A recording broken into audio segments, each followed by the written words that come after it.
ॐ अज्ञानतिमिरान्धस्य ज्ञानाञ्जनशलाकया चक्षुरुन्मीलितं येन तस्मै श्रीगुरवे नमः। श्रीचैतन्यमनोभीष्टं स्थापितं येन भूतले स्वयं रूपकदा मह्यं ददाति स्वपदान्तिकं। वन्देऽहं श्रीगुरु श्रीयुतपदकमलं श्रीगुरून् वैष्णवांश्च श्रीरूपं साग्रजातं सहगण रघुनाथान्वितं तं सजीवं साद्वैतं सावधूतं परिजनसहितं कृष्णचैतन्यदेवं श्रीराधाकृष्णपादान् सहगण ललिता श्रीविशाखान्वितांश्च। हे कृष्ण करुणा सिन्धु दीनबन्धो जगत्पते गोपेश गोपिकान्त राधाकान्त नमोऽस्तुते। तप्त कांचन गौरांगी राधे वृंदावनेश्वरी वृषभानुसुते देवी प्रणमामि हरिप्रिये।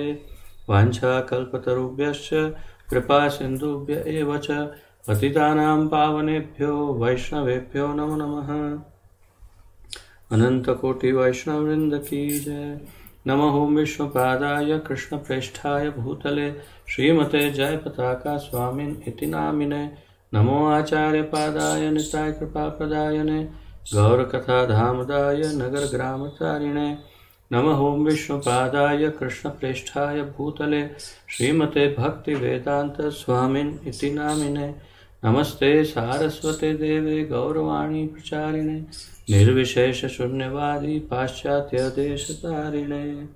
जय श्री कृष्ण चैतन्य प्रभु नित्यानंद श्री अद्वैत गदाधर श्रीवासादि गौर भक्तवृंद। हरे कृष्ण कृष्ण कृष्ण हरे हरे हरे राम राम राम हरे हरे। हरे कृष्ण कृष्ण कृष्ण हरे हरे हरे राम राम राम हरे हरे। हरे कृष्ण कृष्ण कृष्ण हरे हरे हरे राम राम राम हरे हरे। अब सबका बहुत बहुत स्वागत है आज के इस कार्यक्रम में, जिसके अंतर्गत जैसा कि आप जानते हैं हम हमारे प्रिय और परम आदरणीय इस्कॉन के संस्थापक आचार्य श्री श्रील प्रभुपाद जी द्वारा लिखित इस दिव्य ग्रंथ का अध्ययन कर रहे हैं, जिसका शीर्षक है भगवान श्री चैतन्य महाप्रभु का शिक्षामृत, जो श्री चैतन्य चरितामृत पर आधारित है और श्री चैतन्य महाप्रभु की शिक्षाओं पर आधारित है। और जैसा कि आपको स्मरण होगा, हम 20वां अध्याय का अध्ययन कर रहे हैं और 20वें अध्याय का शीर्षक है वेदांत स्वाध्याय का लक्ष्य। वेदांत स्वाध्याय का लक्ष्य, जिसके अंतर्गत श्री चैतन्य महाप्रभु श्रील प्रकाशानंद सरस्वती एवं अन्य मायावादी सन्यासियों को ये चर्चा में ज्ञान दे रहे हैं कि वेदांत सूत्र मूल रूप से क्या है, उसका वास्तविक अध्ययन किस प्रकार हो सकता है और शुद्ध वेदांत सूत्र कौन सा है। वेदांत सूत्र और भाष्य हो सकते हैं, परंतु मूल वेदांत सूत्र का भाष्य कौन सा है, और अनेक ऐसी चर्चा करके अनेक शास्त्र प्रमाण के साथ श्री चैतन्य महाप्रभु जो स्वयं भगवान हैं, सर्वेश्वर, वे उन्हें इस ज्ञान से अवगत करवा रहे हैं। तो आइए, जहाँ से कल विराम लिया था वहीं से आगे बढ़ते हैं।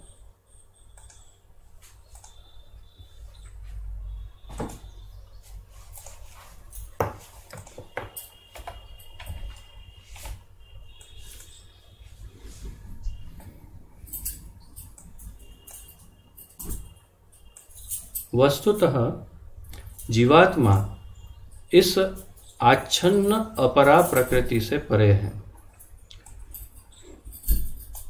तो जीवात्मा जो है वो आच्छन्न अपरा प्रकृति, अपरा प्रकृति अर्थात बहिरंगा शक्ति, भगवान की जो 3 शक्तियां हैं उसमें सबसे निम्न शक्ति बहिरंगा शक्ति, अपरा शक्ति जो है वो आच्छन्न पर्दा ऊपर पर्दा डालती है या ढक देती है, तो जीवात्मा इस आच्छन्न अपरा शक्ति से परे है, अर्थात कि वास्तव में मूल तत्व वस्तुतः अर्थात हमारा मूल स्वरूप वास्तव में इस माया के अंदर नहीं है।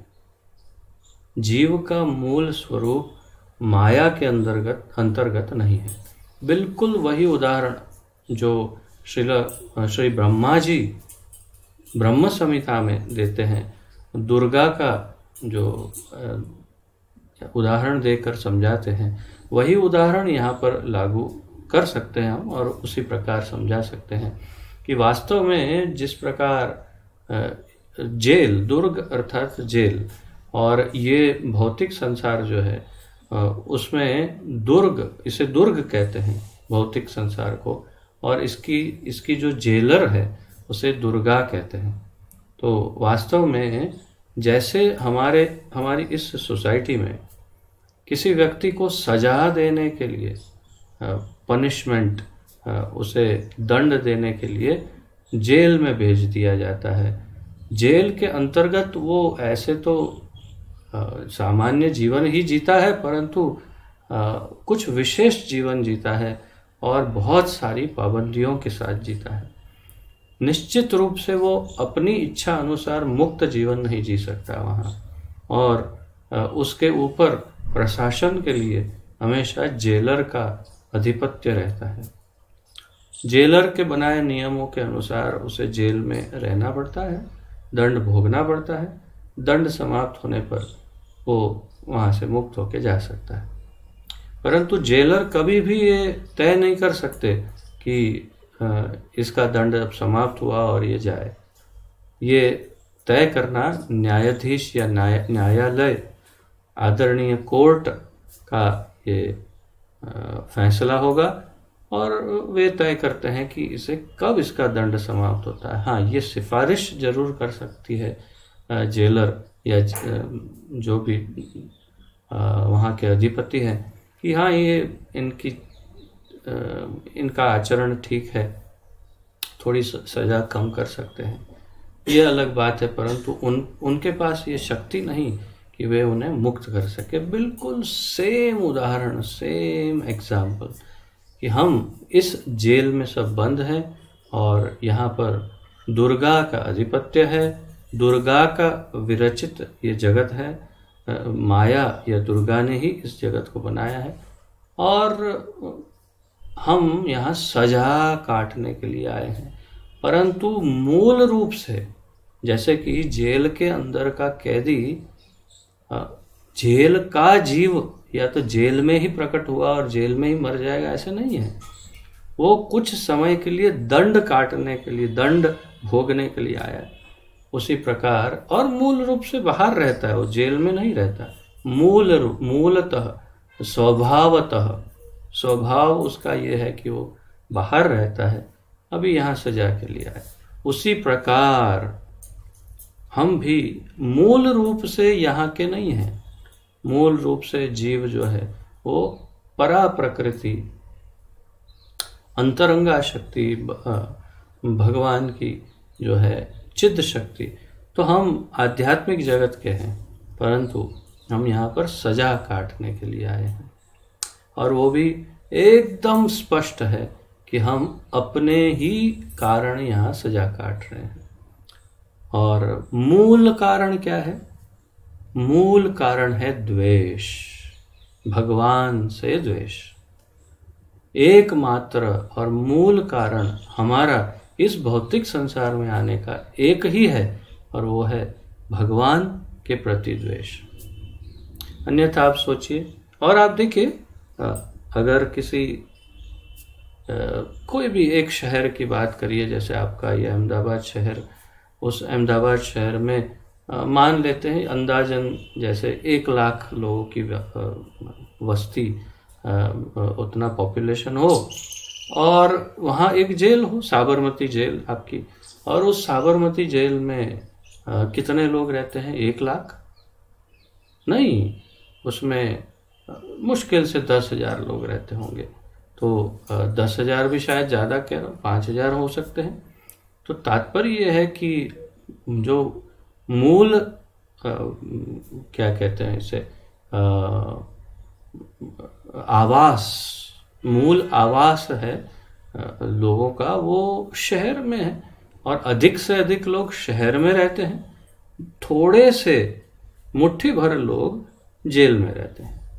बिल्कुल उसी प्रकार हम इस भौतिक जगत की यदि बात करें, हमारी पृथ्वी, 14 भुवन, पूरा ब्रह्मांड और अनंत कोटि ब्रह्मांडों में मिलकर जितने जीव हैं, वो सब जीव से कम 3 गुना अधिक जीव कम से कम आध्यात्मिक जगत में निवास करते हैं। क्यों? क्योंकि वो मूल स्थान है हमारा, हम जीवात्माओं का रहने का मूल स्थान आध्यात्मिक जगत है, और केवल 1/4 हिस्सा ये भौतिक जगत है जिसमें हम सजा काटने के लिए आते हैं। फिर भी बहुत बड़ी जेल है। अगर हम एक अहमदाबाद का 4 हिस्सा करें और उसमें से 1 हिस्सा पूरा जेल बना दे, इतनी बड़ी जेल है ये, तो फिर भी बहुत है। यहाँ पॉपुलेशन, वस्ती बहुत ज़्यादा है। तो मूल रूप से हमारे लिए ये जानना जरूरी है कि हमारा मूल स्वभाव इस भौतिक संसार में सड़ना नहीं है, परंतु हम माया से आच्छन्न हैं। अभी उनका निजी शुद्ध आत्मस्वरूप तथा कार्य है। तो जीवात्माओं का अपना मूल कुछ स्वरूप है और हमारा कुछ कार्य भी है। ये सभी इस सृष्टि की अभिव्यक्ति से अतीत हैं। तो ये सभी अर्थात हम सभी इस सृष्टि की, जो भी ये सृष्टि से हम वास्तव में अतीत, इससे परे है, होना चाहिए। यद्यपि जीव के मन, बुद्धि और स्वरूप इस प्राकृत जगत से अतीत हैं, फिर भी प्रकृति पर प्रभुत्व की कामना की पूर्ति के लिए जब वह इस प्राकृत जगत में प्रविष्ट होता है, तो उसके मौलिक मन, बुद्धि एवं काया मायाच्छन्न हो जाते हैं। इन माइक आवरण से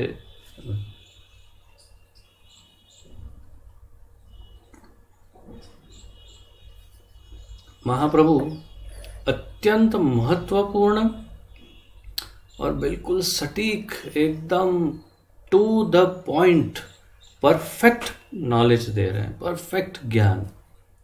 तो इसे यदि हम एकदम एकाग्रता पूर्वक यदि ग्रहण करेंगे, तो हमारे हृदयों में कोई ज्ञान के विषय में कोई संशय नहीं रहेगा। आत्मज्ञान, मैं तो ये कहूँगा आत्म साक्षात्कार ही ये है। हमें श्री चैतन्य महाप्रभु आत्म साक्षात्कार करवा रहे हैं कि हमारा मूल स्वरूप क्या है, इतना स्पष्ट ज्ञान दे रहे हैं। तो यदि हम बहुत ही कंसंट्रेट करके इस पर सुनेंगे, बहुत ही क्लियर हो जाएगा। तो अब दूसरे चरण में कह रहे हैं कि यद्यपि जीव के मन, बुद्धि और स्वरूप इस प्राकृत जगत से अतीत है, फिर भी तो हमारा मन, हम जीवात्मा है, जीवात्मा के साथ उसका एक मन है, बुद्धि है, और मेरा आत्म स्वरूप है, जीवात्म स्वरूप। इस जगत से, प्राकृत जगत से अतीत है, फिर भी प्रकृति पर प्रभुत्व की कामना पूर्ति के लिए। तो 2 कारण, एक तो हमारे हृदयों में भगवान के लिए द्वेष और यानी ईर्ष्या, और उनके जैसे ही, जैसे वे लीडर हैं, प्रभु हैं, स्वामी हैं, नाथ है, भोक्ता है, वैसे ही हम भी भोक्ता बनने के लिए, स्वामी बनने की इच्छा से, नाथ बनने की इच्छा से, भगवान या प्रभु बनने की इच्छा से हम माया के ऊपर अपना प्रभुत्व जमाने के लिए यहाँ आए, इस माइक जगत में, माया के जगत में।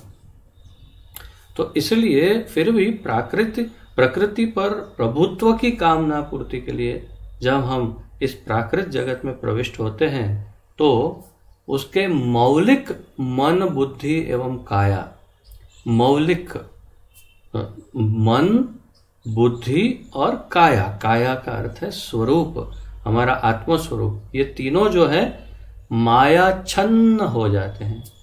माया आच्छन्न अर्थात माया के द्वारा ढक दिए जाते हैं। तो हम अपने मूल स्वरूप को, हम अपने मूल मन और बुद्धि को भूल जाते हैं। अब मनुष्य के रूप में तो हम फिर भी, हमारे पास बुद्धि है, मन को भी हम पहचान सकते हैं कि ये मन यहाँ भटका, ये मन, और बुद्धि मन को कंट्रोल करने को। तो हम थोड़ा, हमारे जागृति है, चेतना है, तो थोड़ा बहुत समझ पा रहे हैं।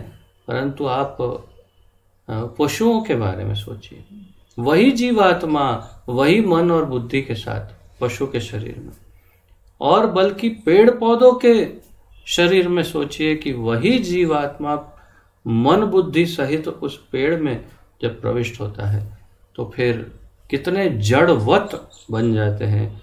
अर्थात कि वो जो चेतन शक्ति है, चेतना है, जागृति है, कॉन्शियसनेस, वो लगभग दब जाती है। और धीरे धीरे धीरे मनुष्य जीवन में जब प्रविष्ट होता है जीवात्मा, तब फिर उसे ये चांस मिलता है कि वो अपनी चेतना को पुनः संपूर्ण रूप से जागृत करके माया का जो पर्दा है, आवरण है, उसे साफ करके, ढका हुआ पर्दा उसे हटा करके अपने मूल स्वरूप को पहचान सके कि मैं भगवान का नित्य दास हूँ, एक अणु जीवात्मा हूँ, और मैं चिद जगत से, भगवान के उस वैकुंठ जगत का एक हिस्सा हूँ, उनकी सेवा के लिए निर्मित हूँ। इस मूल स्वरूप को वो पहचानने लग सकता है अपने इस मनुष्य शरीर में, तो उसे वो चांस मिलता है। परंतु महाप्रभु हमें बता रहे हैं कि ये मन, बुद्धि तथा ये काया जो है वो माया अच्छन्न हो जाते हैं जब हम यहाँ प्रवेश करते हैं। तो इसीलिए हम सब भूल जाते हैं कि हम कौन हैं, क्या है। इन मायिक आवरणों से पुनः मुक्त होने पर उसे मुक्त कहते हैं। तो जब ये सब, जैसे मैंने अभी बताया, पूरी प्रोसेस से, भक्ति योग से, जब हम भजन क्रिया और भक्ति योग से जब हम मुक्त हो जाते हैं, फिर से जब हम मुक्त हो जाते हैं तब हमें मुक्त कहा जाता है। तो महाप्रभु कह रहे हैं कि मायिक आवरण से पुनः मुक्त होने पर उसे मुक्त कहते हैं। तो फिर उसे जीवन मुक्त या नित्य मुक्त या नित्य सिद्ध, ऐसी कोई उपाधि मिलती है फिर उस जीव को। तो मुक्त जीवात्मा या सिद्ध जीवात्मा, तो हमारी वो सिद्ध अवस्था है, और वो पहले सिद्ध थी ही, उससे हम मायिक जगत में आए और फिर वापस हमें जाना है, उसी जगत में जाना चाहिए। तो इससे मुझे स्मरण हो रहा है, इसमें आप में से एक तो राज भी है यहाँ, और कुछ बच्चे भी हो सकते हैं। तो बहुत एक सुंदर प्रेजेंटेशन इस संडे को लीलामृता लक्ष्मी देने वाली है, और ये लगभग इसी विषय पर है, बहुत ही इंटरेस्टिंग है। उसका विषय है गोलोक, फ्रॉम गोलोक टू गोलोक, गोलोक से गोलोक तक। बहुत सुंदर प्रेजेंटेशन है, सब बच्चों को अवश्य बुलाइएगा, और बड़े भी देख सकते हैं, बहुत अच्छा प्रेजेंटेशन बना है। और उसमें यही मैसेज है पूरा कि हम कहाँ से आए और कैसे वापस कहाँ तक कैसे जाएंगे, और हम किस स्थिति से आए हैं। तो जस्ट एक एक्स्ट्रा ज्ञान के लिए, तो यही बात यहाँ महाप्रभु हमें सेम नॉलेज दे रहे हैं कि हम वास्तव में वहाँ से आए, माया से अच्छन्न हुए, और अपने यत्न से, भक्ति योग से हम धीरे धीरे धीरे फिर से जागृत हो सकते हैं कि नहीं, ओहो, मैं तो, मेरा ये मूल स्वरूप नहीं है, मेरा मूल स्वरूप तो भगवान का सेवक हूँ मैं। और फिर बहुनाम जन्म नाम अंते ज्ञानवान वासुदेव सर्वम इति बोल के भगवान के शरण में चला जाता। तो मुक्ता अवस्था में उसमें मिथ्या अहंकार नहीं रहता, उसका यथार्थ अहंकार फिर से अस्तित्व में आ जाता है। अब यहां पर एक बहुत बड़ा अंतर आएगा।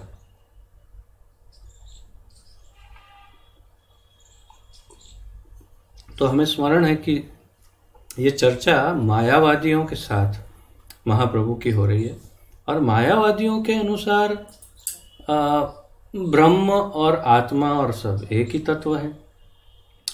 वो अहंकार को पहचानते हैं, लेकिन उनका ये मानना है कि अहंकार जो है वो मुक्त अवस्था में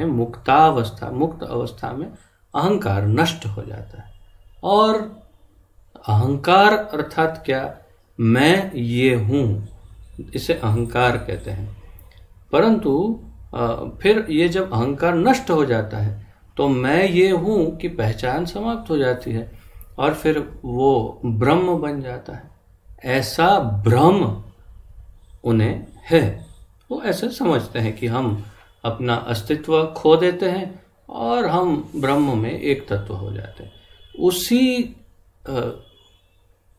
क्या कहते हैं, गैर समझ, गुजराती में गैर समझ कहते, तो हिंदी में क्या कहते हैं उसे, मिथ्या विचार, मिथ्या धारणा, गलत धारणा को सुधारेंगे महाप्रभु। उनको ये स्पष्ट करेंगे कि ये आपकी मिथ्या धारणा है, ये सत्य नहीं है। सत्य क्या है उसको स्थापित करेंगे महाप्रभु प्रमाणों के साथ, शास्त्रिक, कि वास्तव में जीवात्मा मुक्त अवस्था में कैसे होता है। तो पहला तो यहां उन्होंने शुरुआत की, क्या कहा कि मिथ्या अहंकार नहीं रहता, उसका यथार्थ अहंकार अस्तित्व में आ जाता है। उसका अर्थ यह हुआ कि अहंकार दो प्रकार के हैं, एक है मिथ्या अहंकार और एक है वास्तविक अहंकार या यथार्थ अहंकार। तो महाप्रभु जो समझाते हैं, प्रभुपाद जी ने भी जो अनेक अपने वक्तव्यों में, ग्रंथों में समझाया, उसके अनुसार मिथ्या अहंकार वो है कि मैं ये शरीर हूं, देहात्म बुद्धि, देह आत्म बुद्धि, मैं हूं, ये मिथ्या अहंकार है। और वास्तविक अहंकार क्या है? अहंकार जब नष्ट हो जाता है कि नहीं मैं शरीर नहीं, तो मायावाद के अनुसार अर्थात कि मैं ब्रह्म हूं, परंतु नहीं, वास्तविक अहंकार है कि मैं एक जीव आत्मा हूं और मेरा स्वरूप है भगवान का दास।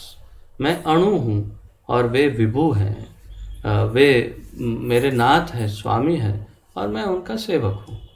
ये वास्तविक अहंकार है। इसे अंग्रेजी में कहते हैं फॉल्स ईगो और रियल ईगो। फॉल्स ईगो मतलब कि मैं ये शरीर हूं, मैं ये भाई, मैं वो बहन, मैं ये हूं, मैं वो। और रियल ईगो, मैं भगवान का नित्य दास हूं। तो इस बात को यहां महाप्रभु कहना आरंभ कर रहे हैं और कहते हैं, मूर्ख मनोधर्मी ऐसा मानते हैं कि मुक्ति होने पर जीव का स्वरूप नष्ट हो जाता है। मनोधर्मी मानते हैं, यहां मायावाद की बात नहीं कर रहे हैं। मनोधर्मी अर्थात कि जो अपने मन से अपना धर्म विकसित करते हैं, उनकी बात है। मूर्ख मनोधर्मी ऐसा मानते हैं कि मुक्ति हो। अब मनोधर्मी तो कुछ भी मान सकते हैं, कुछ भी मान सकते हैं। मनोधर्म, जब धर्म फैक्चर मन में ही करना है, मैन्युफैक्चर मन में ही करना है, मन का क्या कहते हैं, धर्म का मैन्युफैक्चरिंग मन में ही हो रहा हो, तो कुछ भी बना लो जो इच्छा।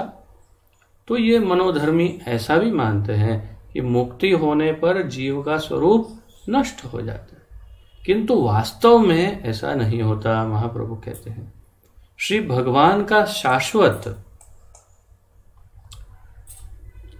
विभिन्न अंश होने के कारण मुक्त होने पर जीव अपने मूल नित्य स्वरूप को पुनः प्राप्त हो जाता है। तो भगवान का शाश्वत विभिन्न अंश होने के कारण, शाश्वत विभिन्न अंश अर्थात हमेशा हमेशा हमेशा के लिए उनका विभिन्नांश, विभिन्न अंश, विभिन्नांश और स्वांश, ये सब चर्चा हम ब्रह्म संहिता में बहुत विस्तार से सुन चुके हैं कि विभिन्न अंश क्या है, स्वांश क्या है। विभिन्न अंश अर्थात कि भगवान और उनसे उत्पन्न हुए उनके अंश, जो जिसमें वो भगवत तत्व स्वयं भगवान नहीं है, उनका विभिन्न विभक्त हुआ अंश। और स्वांश अर्थात वो भी भगवान है और उनका वो स्व अंश भी भगवान ही है। तो जैसे राम आदि मूर्ति जो भी है, अर्थात श्री राम, वराह, वामन, नरसिंह आदि, ये सब कृष्ण, नारायण, संकर्षण, बलराम जी, सब ये स्वांश हैं, अर्थात सब भगवान। परंतु विभिन्न अंश में सबसे मुख्य विभिन्न अंश दो हैं, शंभु और हिरण्यगर्भ। शंभु शिव तत्व के मूल हैं और हिरण्यगर्भ जो है वे ब्रह्म तत्व, ब्रह्मा जियों के मूल हैं, जैसे हमने ब्रह्म संहिता में पढ़ा था। और हिरण्यगर्भ से ब्रह्मा जी उत्पन्न होते हैं अनेक लाखों में, करोड़ों में। और शंभु तत्व से शिव तत्व उत्पन्न होता है, शिव जी, रुद्र आदि। तो ये जीव तत्व भी भगवान का विभिन्न अंश ही है, अर्थात हम जो हैं जीवात्माएं, हम भगवान का विभिन्न अंश हैं। और विभिन्न अंश होने के कारण मुक्त होने पर जीव अपने मूल नित्य स्वरूप को पुनः प्राप्त हो जाता है। तो हमारा मूल और नित्य स्वरूप क्या है कि हम भगवान के विभिन्न अंश हैं और विभिन्न अंश ही रहेंगे। कभी ये नहीं होगा कि हम भगवान बन जाएंगे, ये नहीं हो सकता है। हम हमेशा हमेशा हमेशा हमेशा के लिए उनके एक अलग विभक्त अंश ही रहेंगे। इसलिए तो भगवान भगवद गीता में कहते हैं कि न त्वेवाहं जातु नाशम न त्वेवाहं जातु नाशम न में न त्वम न क्या है कंफ्यूजन है, जनाधिपाः न चैव न भविष्यामः सर्वे वयमतः परम। तो न तुम, न ये राजा और न मैं, हम सब, ऐसा कोई समय नहीं था जब मैं नहीं था, तू नहीं था और ये राजा नहीं थे। और कभी ऐसा समय नहीं आएगा जब तुम नहीं रहोगे, मैं नहीं रहूँगा और ये राजा नहीं रहेंगे। लेकिन फिर अगले श्लोक में बताते हैं कि लेकिन मैं सब कुछ जानता हूँ और मैं सबको जानता हूँ, लेकिन तुम किसी को नहीं जानते, क्योंकि तुम जीव तत्व हो और मैं भगवान हूँ। और इसीलिए मुझे सब ज्ञात है, लेकिन तुम्हें कुछ ज्ञात नहीं, तुम सब भूल चुके हो। तो भगवान कहना चाहते कि ये सारे राजा अर्थात ये सारे जीवात्मा और तुम जीवात्मा और मैं भगवान पहले भी थे और आगे भी मैं भगवान और तुम सब जीवात्मा यथार्थ रूप में ही रहोगे। न चैव न भविष्यामः सर्वे वयमतः परम। तो ऐसा होने ही वाला नहीं कभी कि भविष्य में भी नहीं कि सब मिक्स हो जाएंगे या ये नहीं रहेंगे, सब रहेंगे, सब जैसे हैं वैसे ही रहेंगे। तो ये तो एक ही प्रमाण मात्र, केवल एक प्रमाण, ऐसे तो कई प्रमाण हैं जिसमें ये स्पष्ट है कि भगवान और सारे जीवात्मा हमेशा थे और हमेशा रहेंगे। अर्थात ऐसा कुछ कहीं सुनने में नहीं आता कि कोई जीवात्मा भगवान में मिक्स हो गया और वो भगवान बन गया, ऐसा नहीं सुनने में आता। बल्कि इसके विपरीत अनेक उदाहरण हैं। तो आगे महाप्रभु प्रमाण के साथ कहते जाएंगे, हम पढ़ते हैं, सुनते हैं। अहम ब्रह्मास्मि, मैं शरीर नहीं हूं कि अनुभूति का यह अर्थ नहीं कि जीव अपना स्वरूप खो बैठता है। तो जो श्रीपाद शंकराचार्य, आदि शंकराचार्य जी ने जो सूत्र दिए उसमें से ये उनका सारे वो उनके एक एक सूत्र बहुत ही प्रचलित है, पर उसमें ये सबसे ज़्यादा प्रचलित है, अहम ब्रह्मास्मि। और उसका अर्थघटन, बस वहीं पर प्रॉब्लम हो जाता है कि उसका अर्थघटन कैसे किया गया है। तो अहम ब्रह्मास्मि का वास्तविक अर्थघटन अब महाप्रभु बताएंगे, क्योंकि भगवत तत्व है, स्वयं भगवान है, इसलिए उसका वास्तविक अर्थ बताएंगे ब्रह्म सूत्र। तो यहाँ पर इस सूत्र का अर्थ जो सब समझते हैं कि मैं ही ब्रह्म हूँ, मैं शरीर नहीं हूँ, वास्तव में मैं ही ब्रह्म हूँ, वो उसका सही अर्थ समझाना चाहते हैं। अर्थ किया क्या जाता है कि मैं ही ब्रह्म हूँ, अर्थात मैं भगवान हूँ। अहम ब्रह्म अस्मि, मैं ब्रह्म अर्थात भगवान हूँ, अस्मि। सिंपल है, कोई भी सामान्य से सामान्य बुद्धि वाला समझ जाएगा। तो यही तो बाबा प्रॉब्लम है ना, ये सामान्य मनुष्यों की बुद्धि के लिए नहीं है सूत्र।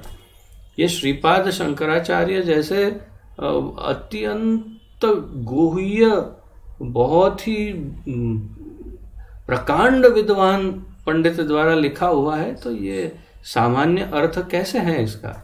इतना सामान्य अर्थ नहीं जितना समझते हैं कि अहम ब्रह्म अस्मि, ऐसा नहीं है कि मैं ही भगवान हूँ। तो इसलिए महाप्रभु अब इसका वास्तविक अर्थ बताते हैं। तो कहते हैं अहम ब्रह्मास्मि की अनुभूति का यह अर्थ नहीं कि जीव अपना स्वरूप खो बैठता है। वर्तमान क्षण में कोई स्वयं को जड़ माने तो माने, मुक्त अवस्था में वह जान जाएगा कि वह जड़ नहीं अपितु अनंत का अंश आत्मा है।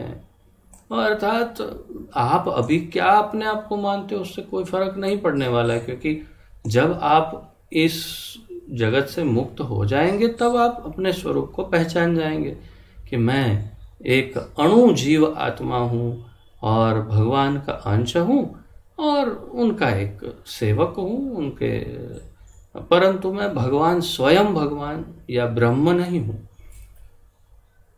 कृष्ण भावना भावित होकर भगवान श्री कृष्ण की भक्तिमय सेवा करना मुक्त अवस्था का लक्षण है। विष्णु पुराण की स्पष्ट उक्ति है, विष्णु पुराण से एक प्रमाण दे रहे हैं। विष्णु शक्ति परा प्रोक्ता क्षेत्रज्ञाख्या तथा परा अविद्या कर्म संज्ञाया तृतीया शक्ति ऋष्यते। परम ईश्वर भगवान श्री कृष्ण की शक्ति 3 है, तृतीया शक्ति ऋष्यते। 3 शक्ति है भगवान कृष्ण की। कौन सी 3 शक्तियां हैं? परा, क्षेत्रज्ञ तथा अविद्या। भगवान की 3 शक्तियां हैं। अविद्या कर्म संज्ञायाम, उससे पहले कहा परा प्रोक्ता क्षेत्रज्ञाख्या तथा परा, तो तथा परा अर्थात तथा अपरा। तो परा, क्षेत्रज्ञ और अपरा, ये 3 शक्तियां हैं। ये विष्णु शक्ति ही, विष्णु शक्ति अर्थात भगवान विष्णु की शक्तियां हैं 3। कौन सी? परा प्रोक्ता क्षेत्रज्ञाख्या तथा परा। परा, क्षेत्रज्ञ और अपरा। और ये क्या है? अविद्या कर्म संज्ञायाम तृतीया शक्ति ऋष्यते। तो महाप्रभु इसका अर्थ कर रहे हैं, परा, क्षेत्रज्ञ तथा अविद्या, ये 3 शक्तियां हैं कृष्ण की। पराशक्ति स्वयं श्री भगवान की शक्ति है। पराशक्ति स्वयं श्री भगवान की शक्ति है। क्षेत्रज्ञ जीवात्मा है तथा अविद्या प्राकृत जगत है। स्पष्ट इस पर ध्यान दीजिएगा और समझिएगा। पराशक्ति स्वयं भगवान की शक्ति है। अंतरंगा शक्ति हम जिसे कहते हैं, श्रीमती राधा रानी का नाम दिया जाता है, जिन्हें हरा, ह्लादिनी, अनेक संज्ञाएं, योग माया शक्ति इत्यादि, चित्त शक्ति। तो उनकी जो पराशक्ति है भगवान की, वो स्वयं की शक्ति है। क्षेत्रज्ञ जीवात्मा है, ये शक्तियां तीनों उन्हीं की है, परंतु अंतरंगा उनकी अपनी अपने साथ रहने वाली शक्ति जो विभिन्न अंश रूप में है, वो जीवात्मा क्षेत्रज्ञ जीवात्मा है तथा क्षेत्रज्ञ। अब इस शब्द पर भगवत गीता के श्लोक से इसे समझाया जा सकता है। क्षेत्रज्ञ क्षेत्र और क्षेत्रज्ञ के बारे में भगवान श्री कृष्ण ने भगवत गीता में अनेक श्लोकों में स्पष्ट किया है। क्षेत्र क्या है, क्षेत्रज्ञ क्या है, अर्थात आत्मा की ही बात कर रहे हैं वे।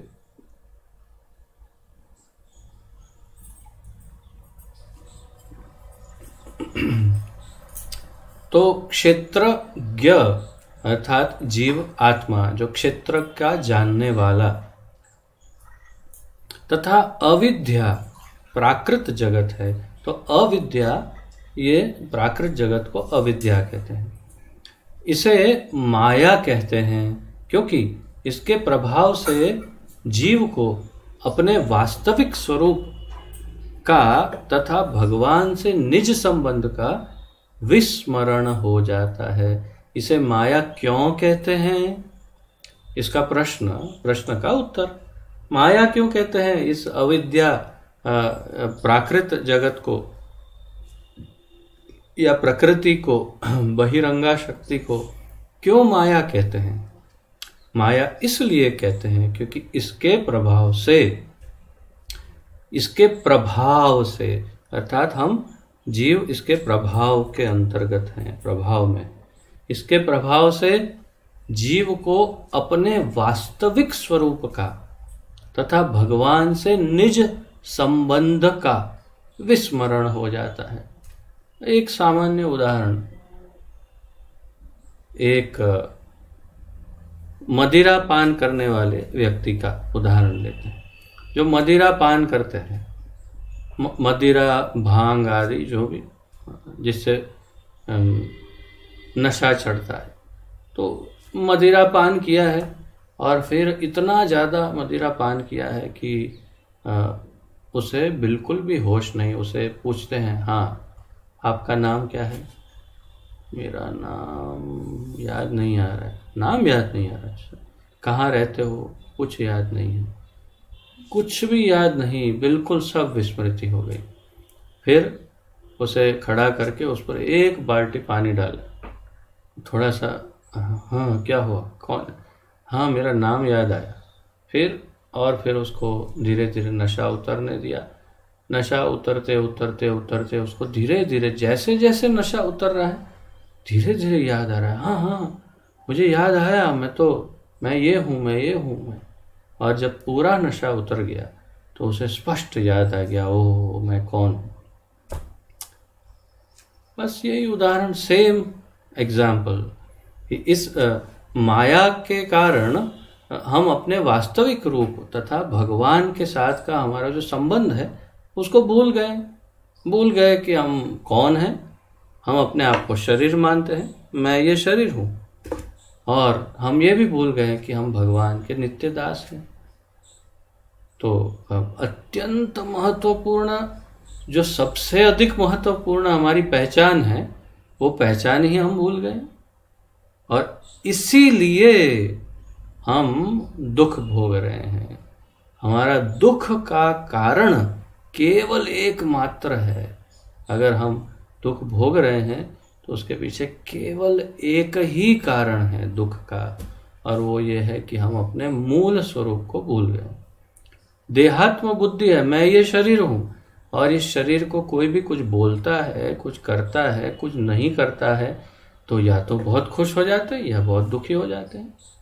और हम जब अपने वास्तविक स्वरूप को अच्छी तरह से पहचान जाते हैं, तब फिर ये दुख और सुख दोनों ही स्पर्श नहीं करते, और हम फिर तत्पर हो जाते हैं, व्याकुल हो जाते हैं भगवान की सेवा के लिए।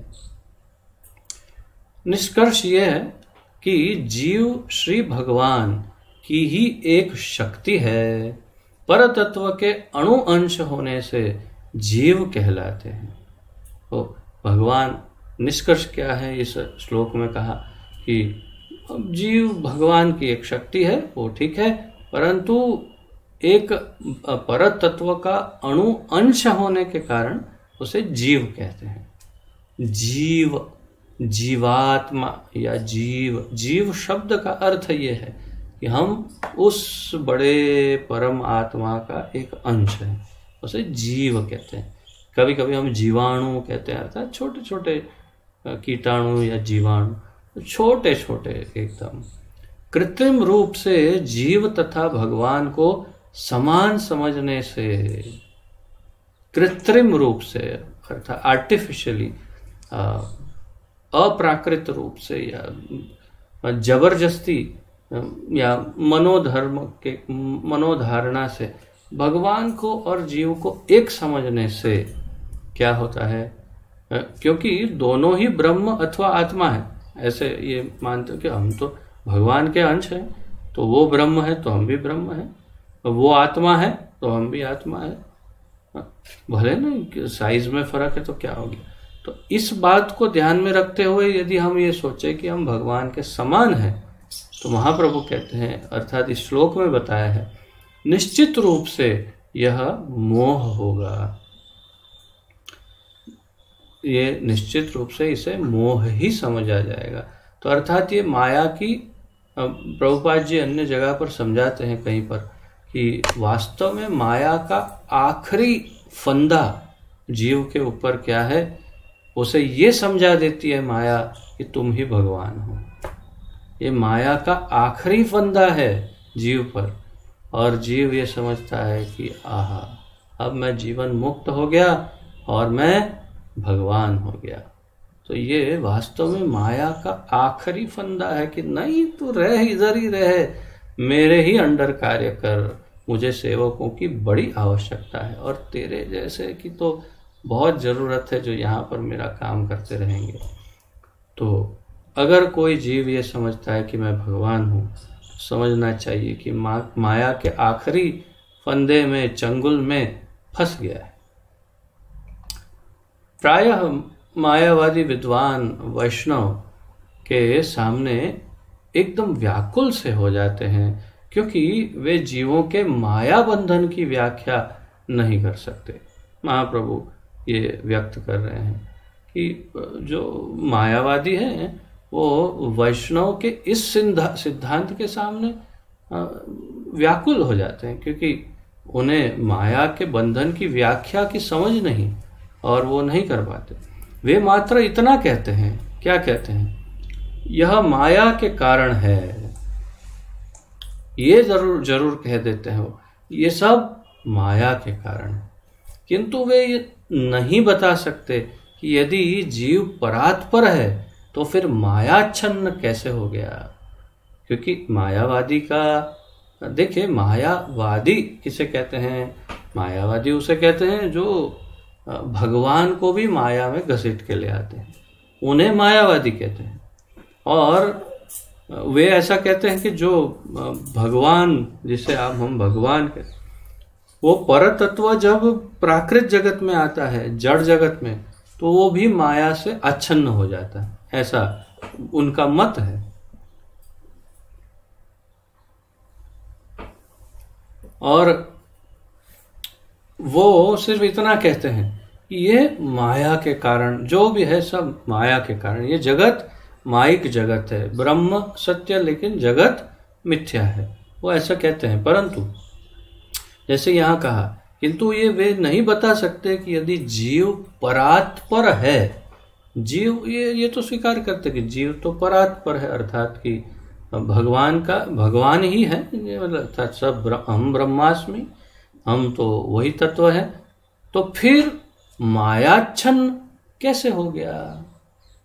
प्रश्न हम मायावादियों से पूछते हैं कि आप बताइए कि यदि हम भगवान हैं तो फिर हम माया के अधीन कैसे हो गए, माया आच्छन्न कैसे हो गए। प्रश्न है ना, अगर हम भगवान हैं तो हम माया के अधीन कैसे हुए। वास्तव में चिद गुणों में श्री भगवान के समान होने पर भी जीव अनंत न होकर अणु ही है। तो महाप्रभु ही जवाब दे रहे हैं कि वास्तव में कारण क्वांटिटी का है, क्वांटिटेटिव डिफरेंस, अर्थात साइज में क्या कहते हैं, मात्रा में अंतर है। कितनी साइज, भगवान की साइज, उनकी मात्रा अर्थात उनकी शक्तियों की मात्रा, उनके गुणों की मात्रा और उनकी स्वयं की मात्रा भी इतनी विशाल है और हमारी एकदम अणु है। केवल ये 2 ही श्लोकों से समझा जा सकता है। अगर हम केवल परमात्मा और आत्मा का भी की तुलना करेंगे तो भी कितना बड़ा डिफरेंस है, फिर हम भगवान, स्वयं भगवान की कहाँ बात करें। हम तो परमात्मा और आत्मा की अगर तुलना करेंगे तो भी हम समझ जाएंगे कितना बड़ा डिफरेंस है। आत्मा का माप शास्त्रों में बताया है, केशाग्र शतभागश्च शतधा कल्पित एवच। तो केश अग्र बाल, अपना जो बाल है उस बाल के अग्र भाग, आगे का जो हिस्सा है, जैसे मान लो ये बाल है, बाल के आगे का जो हिस्सा है उसके 100 हिस्से करो, शतभागश्च 100 हिस्से कर दो। बाल का आगे का 100 हिस्सा किया, उसमें से एक हिस्से को निकालो और शतधा कल्पित एवच, उसको और 100 हिस्सों में बांटो, तो फिर उसमें से एक जो हिस्सा होता है उतनी साइज एक जीवात्मा की होती है। अर्थात कि बाल के अग्रभाग, आगे के भाग का 10,000वां हिस्सा, 10,000th part of the tip of the hair, बाल के आगे के भाग का 10,000वां हिस्सा, उतनी मेरी साइज है। मेरी साइज क्यों? मैं जीवात्मा हूं और मेरी साइज उतनी है। और भगवान की साइज क्या बताइए शास्त्रों में? श्रीमद् भागवत के दूसरे स्कंद के दूसरे अध्याय का 8वां श्लोक है, 2.2.8, जिसमें कहा है केचित् स्वदेहांतर हृदयावकाशे प्रादेश मात्रम पुरुषम वसंतम चतुर्भुजं कंजरथांग शंख गदाधरं धारणया स्मरन्ति, गदाधरं धारणया स्मरन्ति। तो केचिद स्वदेहांतर हृदया अवकाशे, तो किसी भी देह, केचित कोई भी, किसी भी देह, किसी भी शरीर के हृदय में, कोई भी शरीर हो उसके हृदय में प्रादेश मात्रम पुरुषम वसंतम, प्रादेश मात्रम अर्थात 8 इंच की साइज के पुरुषम भगवान वसंतम रहते हैं किसी भी हृदय में, कोई भी हृदय हो। और कैसे रहते हैं? चतुर्भुजम, कंज मतलब कमल, रथांग, रथ अंग मतलब चक्र, सुदर्शन चक्र, और शंख, तो अर्थात कमल, पद्म और चक्र और शंख और गदाधरम, तो शंख चक्र गदा पद्म चतुर्भुज रूप में, चारों में एक एक हाथ में एक एक पकड़ा है, और धारण या स्मरंती, उनका मैं स्मरण करता हूँ। तो तात्पर्य यह है कि भगवान का अगर परमात्मा स्वरूप भी देखा जाए, एक ही हृदय में दोनों रहते हैं। समान वृक्षे पुरुषो निमग्नौ, ये श्वेताश्वतर उपनिषद का श्लोक है कि एक ही हृदय के अंदर ये दोनों रहते हैं, 2 पुरुष, पुरुषौ निमग्नौ। कौन से 2 पुरुष? एक है जीवात्मा और एक है परमात्मा। और जो परमात्मा है उनकी साइज 8 इंच बताई और जीवात्मा की साइज बाल के नोक का 10,000वां हिस्सा। तो भी सोचिए कितना बड़ा अंतर है। तो फिर हम भगवान की क्या बात करें, हमारी साइज तो वही रहती है, परंतु ये तो परमात्मा तो केवल भगवान की एक अभिव्यक्ति है। संपूर्ण भगवान की साइज क्या है उसकी तो हम कल्पना भी नहीं कर सकते। तो ये अंतर को समझना आवश्यक है, जो महाप्रभु यहाँ पर समझाते हैं कि यदि वह अनंत होता तो उसकी मायाबद्धता संभव नहीं रहती। महाप्रभु कहते हैं अगर जीवात्मा क्षमा करें, यदि स्वयं ब्रह्म होता और ब्रह्म होते साथ में अनंत होता, तो फिर उसकी मायाबद्धता संभव कैसे होती? माया के अंतर्गत कैसे आ जाता हो? जीव अणु होने के कारण ही माया आच्छन्न है, क्योंकि हम अणु हैं, बहुत छोटी साइज में हैं, और इसलिए हमारी शक्तियां और गुण भी बहुत छोटे हैं, और इसलिए हम माया के प्रभाव में आ जाते हैं। मायावादियों की अज्ञानता का प्रदर्शन तभी हो जाता है जब वे अनंत तत्व की मायाबद्धता का कारण समझाना चाहते हैं। तो मायावादी अपनी अज्ञानता का प्रदर्शन कर बैठते हैं, किसमें? जब वे अनंत तत्व की मायाबद्धता का कारण समझाने का प्रयास करते हैं। वो बताते हैं हाँ हाँ नहीं नहीं, आप क्या, जीवात्मा क्या, भगवान भी माया के अंदर आ जाते हैं। अच्छा कैसे? तो वो जो समझाना चाहते हैं उसी में उनकी अज्ञानता प्रदर्शित होती है। महाप्रभु कह रहे हैं अनंत को मायिक उपाधि में बाधित करना अपराध है। महाप्रभु व्यक्त कर रहे हैं अपना अभिप्राय कि भगवान, अनंत भगवान को माया के अंतर्गत बाधित करना या सोचना कि मायाबद्ध है, यह अपराध है। श्री शंकराचार्य ने श्री भगवान को अपने मायावाद से प्रच्छन्न करने का प्रयत्न अवश्य किया, किंतु वे तो केवल श्री भगवान की आज्ञा पालन कर रहे थे। तो यहाँ ये बहुत स्पष्ट, हमने परसों भी जो पद्म पुराण और शिव पुराण से और अनेक जो श्लोकों की व्याख्याएं देखी, उसमें स्पष्ट था। और फिर सारे श्लोक यहाँ है भी नहीं, मैं चैतन्य चरितामृत पढ़ रहा था, उसमें अनेक श्लोक हैं और अनेक शास्त्रों से उल्लेख है, जिसमें ये बहुत स्पष्ट कर दिया गया है प्रमाण के साथ कि वास्तव में भगवान की अपनी प्लानिंग है ये, कि वे और शिव जी मिल करके, दोनों मिल करके प्लान किए हैं। और ये प्लान था कि हाँ मायावाद का प्रचार प्रसारण करेंगे शिव जी, और वही किया उन्होंने। तो इसलिए उन्होंने क्या प्रयत्न किया, उन्होंने मायावाद का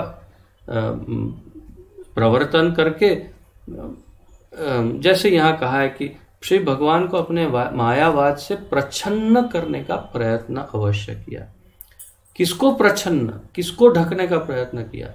स्वयं भगवान को ही ढकने का प्रयत्न किया इसने, श्री शंकराचार्य ने।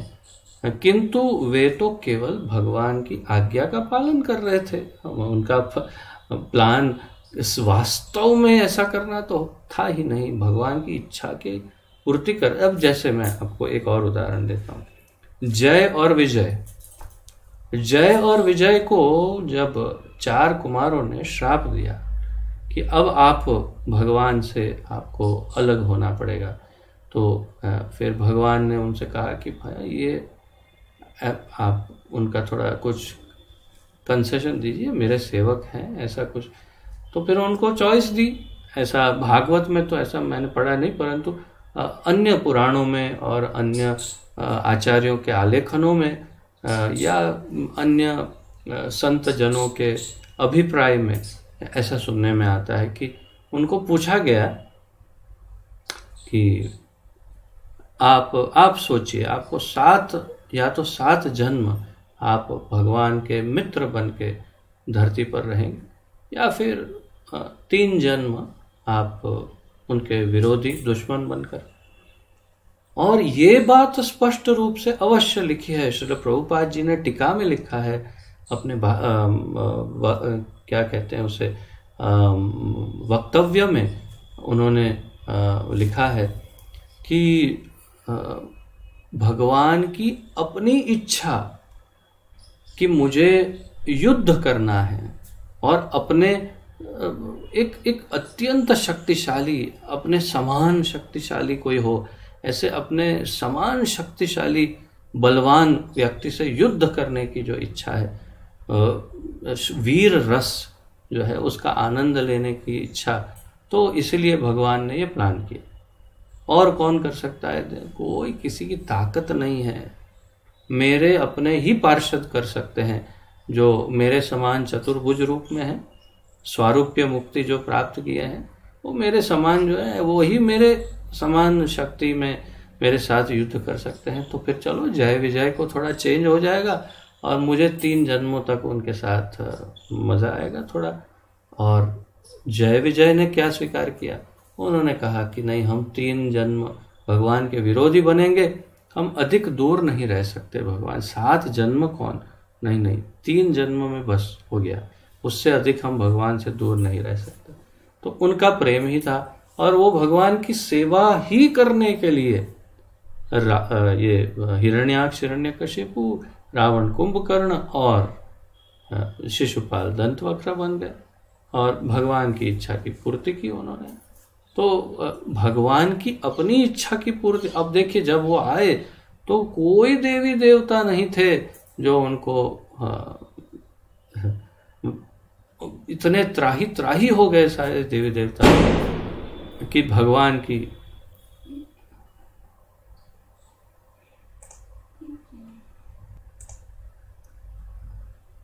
तो फिर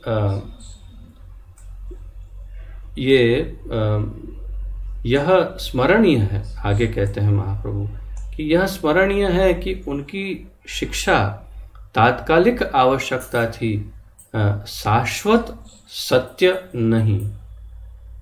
तो ये मिला जुला प्लान था दोनों का, भगवान का और शिव जी का। लेकिन और ये जो किया वहां पर, वो जैसे मैंने वीडियो में एकदम शुरुआत में समझाया था कि हम क्यों शंकराचार्य के मायावाद का क्यों महाप्रभु खंडन करते हैं, तो ये तो प्लान था। और यही यहाँ पर कह रहे हैं कि यह स्मरणीय है कि उनकी शिक्षा तात्कालिक आवश्यकता थी। अर्थात उस समय जो बौद्धवादी सब हो गए थे, वेद को भूल गए थे, वेदों में जो आस्था खत्म हो गई थी सबकी, उस आस्था को पुनः स्थापित करने के लिए ये प्लान बनाया था। तो इसलिए जब मायावाद का प्रचलन, जो वास्तव में तो वेदों का ही प्रस्थापन करने आए शंकराचार्य जी, और उस समय आवश्यकता ऐसी थी कि उनको मायावाद सिखाया जाए, क्योंकि उनमें से भी जो दूषित हैं वो फिर उसी में अटके रहें, और फिर बाद में महाप्रभु आकर के उनमें से जो शुद्ध हैं उन सबको शुद्ध भक्ति की ओर ले जाएं। वेदांत सूत्र का प्रथम सूत्र जन्माद्यस्य यतः, तो ये आप श्रीमद् भागवत महापुराण के प्रथम स्कंद के प्रथम अध्याय के प्रथम श्लोक को पढ़ेंगे तो वो वही है जो वेदांत सूत्र का प्रथम श्लोक है। जन्माद्यस्य यतः, जन्मादि यस्य यतः, तो स्पष्ट करता है कि भगवान सबके उद्गम है, भगवान ही सबके उद्गम हैं।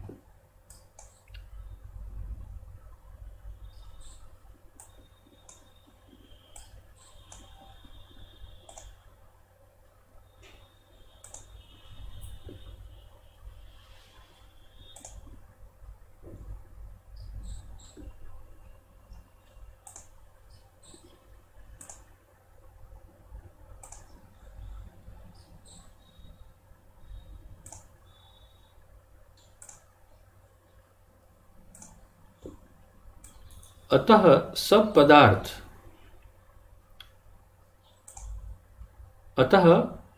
पदार्थ श्री भगवान की शक्तियां हैं और वे स्वयं शक्तिमान हैं।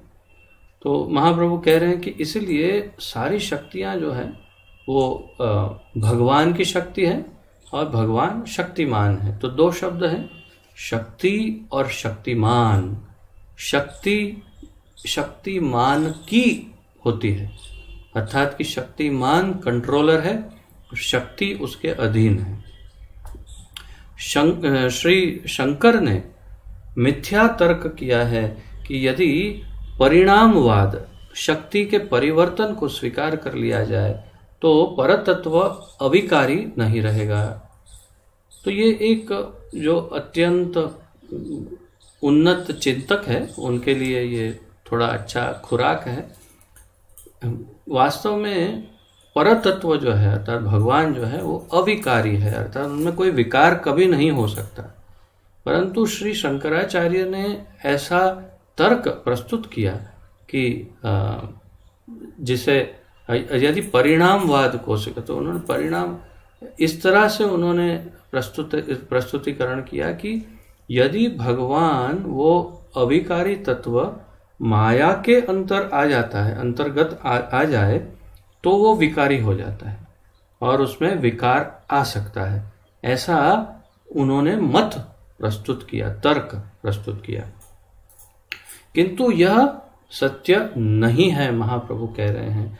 और यह फिर से स्मरण हो कि श्रील प्रकाशानंद सरस्वती ठाकुर और इतने सारे मायावादी सन्यासी गण उन सबके सामने ये प्रस्तुतिकरण कर रहे हैं महाप्रभु, और कह रहे हैं ये सत्य नहीं है। नित्य अनंत शक्तियों के उद्गम होने पर भी परतत्व अव्यय रहता है। तो महाप्रभु कहते हैं अनंत शक्तियों का उद्गम है, कितनी शक्तियां उनसे उत्पन्न होती है, और भले वो लगे कि वो शक्ति के अंदर है, बाहर है, यहाँ है, वहाँ है, जहीं भी जैसे भी हो, परंतु वो सदैव उन शक्तियों के प्रभाव से अव्यय रहते हैं। अर्थात कभी उन शक्तियों के प्रभाव से स्वयं खंडित, दोषित या विकारित नहीं हो जाते। वे अनंत शक्तियों के उद्गम से प्रभावित नहीं होते। तो वो ऐसा नहीं कि शक्ति उत्पन्न हुई और अब वो उनके प्रभाव में आ गए, ऐसा नहीं होता। अतः श्री शंकराचार्य ने अपने मायावाद की स्थापना अशुद्ध रूप से की है। ये प्लान था ही जो उन्होंने अशुद्ध रूप से की, मतलब वैसे तो परफेक्ट किया है उन्होंने, लेकिन वो ऐसा करना था। लेकिन मायावाद जो है वो अशुद्ध है, अर्थात श्री शंकराचार्य का जो मायावाद है वो अशुद्ध वाद है, अर्थात क्या कहते हैं, धारणाएं, अशुद्ध धारणाएं कि भगवान विकार के प्रभाव में आ सकते हैं, उनकी शक्तियों से विकारित हो सकते हैं, ऐसा उनका मत अशुद्ध है। ये महाप्रभु कह रहे हैं। श्री रामानुजाचार्य ने इन तत्वों का बहुत सुंदर विवेचन किया है। तो हमारे अन्य वैष्णव संप्रदायों के आचार्यों का भी मत प्रस्तुत हो रहा है यहाँ। तो श्री रामानुजाचार्य के मत को यहाँ प्रस्तुत किया जा रहा है। श्री रामानुजाचार्य कहते हैं, यदि आप तर्क करें कि इस जगत की सृष्टि से पूर्व केवल एक परतत्व था, तो यह कैसे संभव है कि जीव का उससे उद्गम हुआ। तो आप ये कहते हैं कि अहमेवा समेवाग्रे नान्यद्यत् सतसत् परम पश्चादहम यदेतच्च यो वशिष्येत सोऽस्म्यहम्। भागवत में कहा है जैसे कि पहले, सबसे पहले समयवाग्रे, समय से भी पहले मैं ही था, समय से पहले, और सारी सृष्टि की रचना से पहले, और सारी सृष्टि के विनाश के बाद भी कोई तत्व यदि रहेगा तो मैं ही रहूंगा। तो ये तो मैं आपको केवल बता रहा हूँ कि वही कह रहे हैं भगवान। तो रामानुजाचार्य कहते हैं कि यदि आप कहें कि वो परतत्व पहले भी था सृष्टि के पहले, तो ऐसा कैसे संभव हुआ कि उसके अंदर से जीव उत्पन्न हुए, उद्गम हुए। यदि परतत्व अकेला था तो उसने सूक्ष्माति सूक्ष्म जीवों का सृजन कैसे किया। अगर अकेला परतत्व था, एक ही था, दो नहीं थे, अर्थात जीवात्मा और परमात्मा दो नहीं थे, तो ऐसा कैसे हुआ कि अकेले ने मिलकर क्या मिला, कहाँ से, एक ही था, तो अकेले ने उसने इतने सारे जीवों को उत्पन्न कर दिया। ऐसा क्यों किया और कैसे किया और क्या हुआ। मतलब ये वास्तव में वे भी जानते हैं कि ये प्रश्न तो गलत ही है, परंतु वो प्रश्न मायावाद से कर रहे हैं कि ये सब गलत धारणा है कि जीव भगवान हो जाता है और फिर उसी भगवान में से निकाल के जीव बनाए जाते हैं। ऐसे नहीं है, हमेशा रहते हैं जीव। ऐसा समय ही नहीं कभी जब जीव नहीं हो और भगवान नहीं हो। हमेशा भगवान रहते हैं, हमेशा जीव रहते हैं, नित्य। चाहे वो उसमें सायुज्य मुक्ति में अंदर जाके फ्रीज भले हो जाए, परंतु फिर भी वो रहते तो जीव ही हैं। जैसे वो तोते का उदाहरण, हरा तोता हरे वृक्ष में जाकर बैठ गया और फिर उड़ गया तो वापस तोता बन गया, नहीं तो तब तक पेड़ हो गया था। तो उस प्रकार का उदाहरण, अर्थात यही रामानुजाचार्य यहाँ पर समझा रहे हैं। इस प्रश्न के उत्तर में वेद कहते हैं कि सब कुछ परतत्व द्वारा पालित है, परतत्व द्वारा पालित है, पालन पोषण होता है, तथा संहार के बाद सब कुछ उसी परतत्व में प्रविष्ट हो जाता है। तो स्पष्ट हो गया, परतत्व सबका पालन करते हैं और संहार के बाद सब उनमें जाकर रुक जाता है, ठहर जाता है, आराम करता है, सब उनमें प्रविष्ट हो जाता है। इस उल्लेख से स्पष्ट है कि मुक्त होने पर जीव परम अस्तित्व में प्रविष्ट होते हैं, उनका अपना आदि स्वरूप फिर भी नहीं बदलता है। अर्थात कि भगवान में प्रवेश हो जाता है, परंतु जीव जीव ही रहता है, वो स्वयं ब्रह्म या भगवान नहीं बन जाता है। अगर कोई ये कहता है कि मैं बाद में भगवान बन जाऊंगा, तो फिर ये उसकी सबसे बड़ी भ्रांति या गलत धारणा है। ये उसका मिथ्या अहंकार और माया का सबसे बड़ा फंदा है कि भाई तू एक दिन भगवान बनने वाला है। यही महाप्रभु यहाँ समझा रहे हैं, स्पष्ट कर रहे हैं। हमें स्मरण रखना चाहिए, महाप्रभु कहते हैं कि भगवान का निजी सृजन कार्य है और अणु जीवों के अपने सृजन कार्य।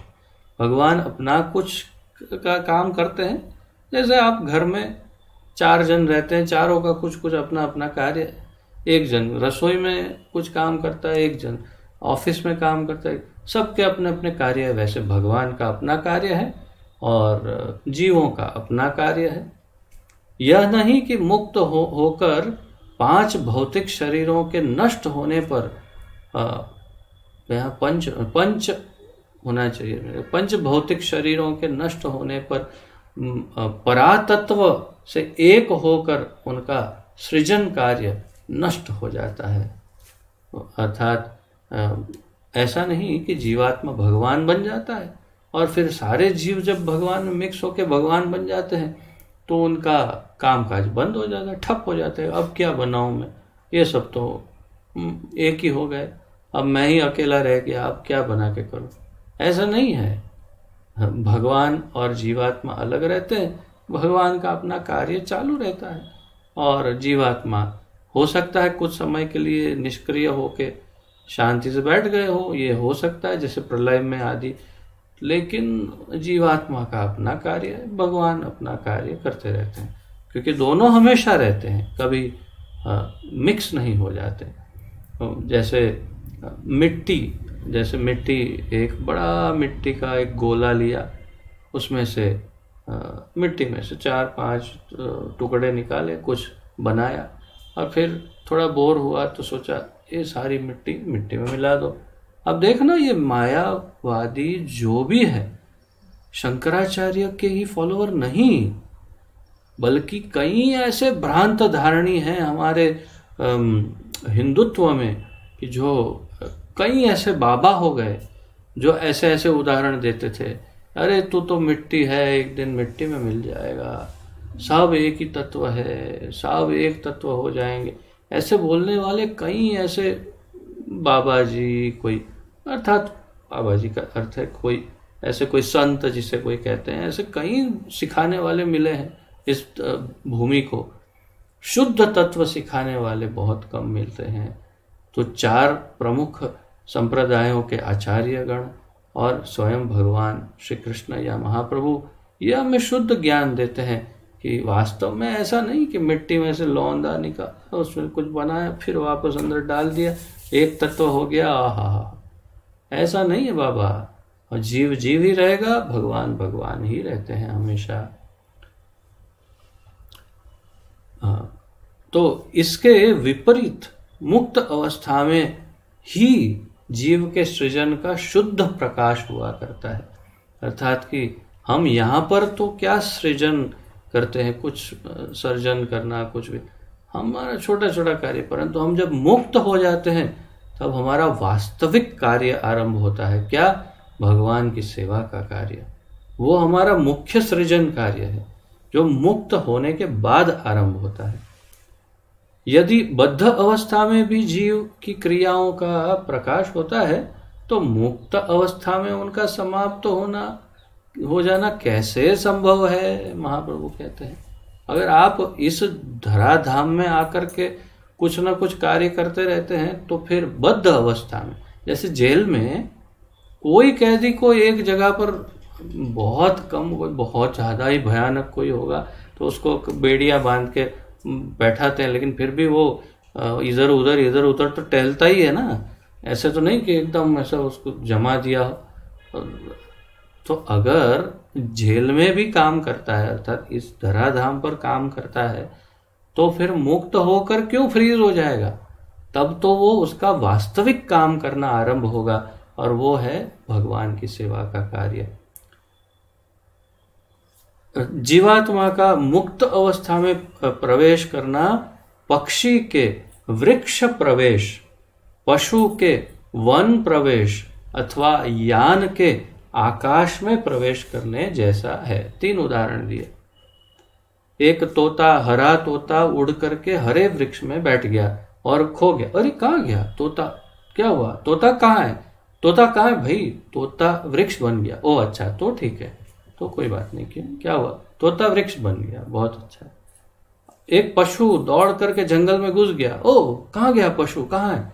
जंगल बन गया। ओ अच्छा, तो ठीक है, तो चिंता नहीं। क्या हुआ? पशु जंगल बन गया। अच्छा। और तीसरा उदाहरण क्या दिया कि एक यान, आपका कुछ यान या विमान या कुछ आकाश में गया और फिर दिखाई नहीं दे रहा है। क्या हुआ? तो यान आकाश बन गया। वाह, क्या बात है। तो ये बिल्कुल वैसे ही उदाहरण है कि जैसे पशु जंगल में जाकर पशु जंगल नहीं बन जाता, जैसे तोता पेड़ में बैठकर पेड़ नहीं बन जाता, और आकाश में उड़ने के बाद रॉकेट आकाश नहीं हो जाता, उसी प्रकार जीवात्मा मुक्त अवस्था में भी वो भगवान नहीं बन जाता, वो जीव ही रहता है। महाप्रभु ये उदाहरण देते हैं, किसी भी अवस्था में स्वरूप नष्ट नहीं होता। किसी भी अवस्था में जीवात्मा का जो स्वरूप है वह नष्ट नहीं होता। बस ये उनका अभिप्राय है। तो इसके साथ मेरे विचार से यहाँ पर आज विराम लेते हैं, और बाकी की जो चर्चा है वो कल आगे बढ़ाएंगे। और यदि किसी का कुछ प्रश्न आदि हो तो व्यक्त कर सकते हैं, अन्यथा फिर हम विराम लेंगे।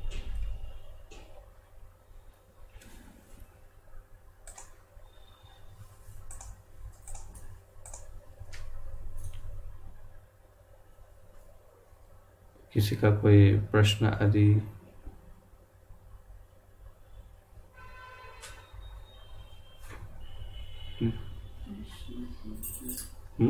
है तो पूछो।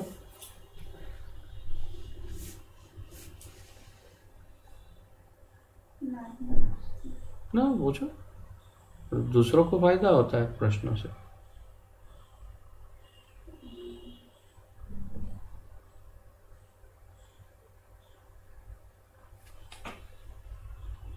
Not clear?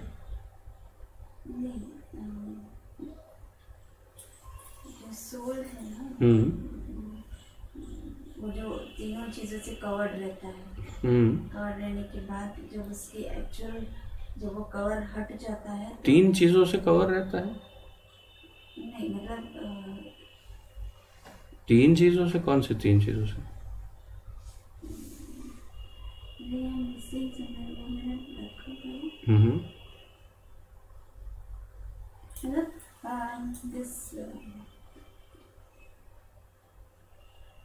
और may be you can ask next time. Okay, ठीक है। यदि किसी और का कोई प्रश्न है तो प्रस्तुत करिए, अन्यथा विराम लेंगे। माता जी कुछ प्रश्न है? नहीं, अच्छा ठीक है, तो विराम लेते हैं। आइए प्रणति निवेदन करते हैं। श्री चैतन्य महाप्रभु की जय। पतित पावन श्रील प्रभुपाद की जय। पतित पावन श्रील गुरुदेव की जय। निताय गौर प्रेमानंदे। हरि हरि बोल। आप सबको कोटि कोटि दंडवत प्रणाम। आप सबका बहुत बहुत धन्यवाद। हरे कृष्णा।